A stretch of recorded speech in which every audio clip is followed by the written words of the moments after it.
5 राज्यों के नतीजे आने वाले हैं। हालांकि अभी सबकी निगाहें 4 राज्यों के नतीजे पर है और झारखंड के सियासी लोगों की भी निगाहें उन 4 राज्यों पर है, चाहे दल कोई भी हो। हमारे साथ बीजेपी के सीनियर लीडर और विधायक सीपी सिंह जी हैं। सीपी सिंह जी, ये जो 4 राज्यों के नतीजे आ रहे हैं, इसको सबसे पहले आप किस रूप में देखते हैं? पहली प्रतिक्रिया आपकी। देखिए, 4 राज्यों के जो भी नतीजे आ रहे हैं, तो जहाँ तक सवाल है, लोकतंत्र में जनता मालिक होती है और जनता पर ही भरोसा होता है। तो जनता जिनको भी चुनकर लाती है, तो वही तो सत्ता पक्ष में होते हैं, विपक्ष में होते हैं।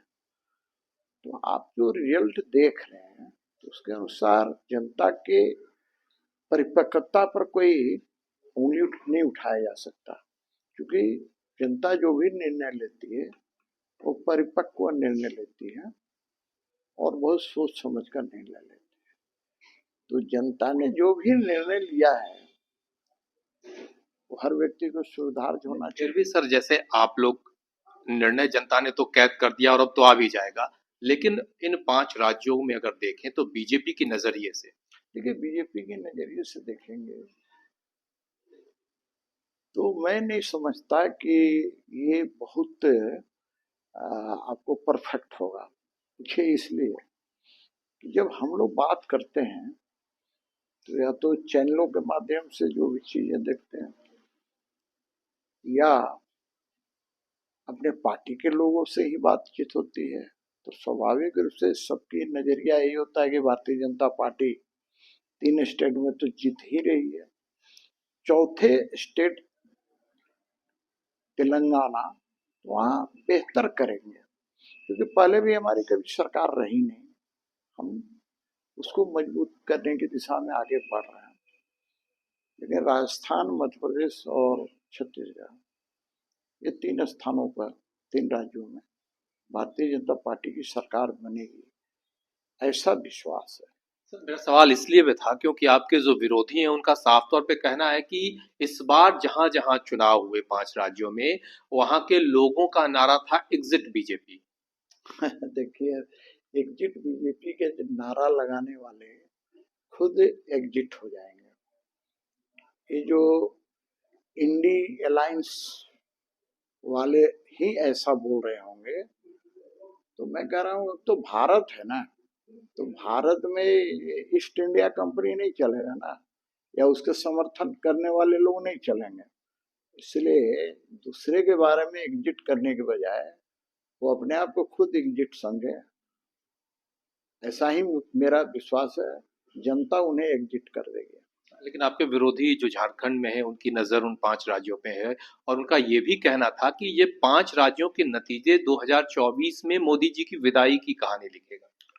मैं कह रहा हूँ ना कि भाई, आज झारखंड में लोकसभा में कितनी सीटें हैं? 14 में 12 भाजपा की है। और ये दूसरे जगह कहा है ना कि आ, किसके विवाह में अब्दुल्ला दीवाना। तो ये दीवाना क्यों हो रहे हैं भाई? ये चुनाव लड़ रहे थे क्या? तो जो बोल रहे हैं, तो ये चुनाव तो नहीं लड़ रहे थे, ये तो क्षेत्रीय पार्टी है। तो इसलिए ये सपने बड़े बड़े देख रहे हैं। तो मैं कहूँगा, सपने देखना कोई गुनाह नहीं है, सपने देखें, लेकिन यथार्थ में देखें तो मैं समझता हूँ उनके राजनीतिक हित के लिए बेहतर होगा। उनका ये भी कहना था कि जो इंडिया अलायंस है और इस पे 5 राज्यों की जनता जो भरोसा जताएगी, उससे आगे की तस्वीर 2024 की तस्वीर साफ मैं होगी। समझ गया वो कहना क्या चाहते हैं भाई। इंडी अलायंस जो है वो भी सपने देख रही है, लेकिन बताएं तो कि उनका प्रधानमंत्री का उम्मीदवार कौन है, यही तय नहीं हुआ। आपस में ही लड़ झगड़ रहे हैं। अब है, कमलनाथ जी ने कहा कौन है अखिलेश वकलेश, तो इसी टाइप से कौन क्या बोल रहा है नहीं बोल रहा है, मैं उस पर नहीं जाना चाहता। मैं इतना जरूर जानना चाहता हूँ कि जब बात ही आ गई है 2024 की, तो जीतेगा तो मोदी। तो बीजेपी विधायक सीपी सिंह जी का 5 राज्यों के नतीजे पे साफ तौर पे कहना है 3 राज्यों में तो बीजेपी सरकार बनाने जा रही है, बाकी राज्यों में भी बीजेपी का बेहतर परफॉर्मेंस रहेगा। लेकिन इसे अब इस रूप में भी देखना होगा कि जब गिनती शुरू होगी, जो मतदाताओं ने नेताओं के भाग्य को कैद किया है, उससे किस तरह की तस्वीर साफ होती है। रांची से अपने सहयोगी वीडियो जर्नलिस्ट नलिन के साथ कुमार चंदन।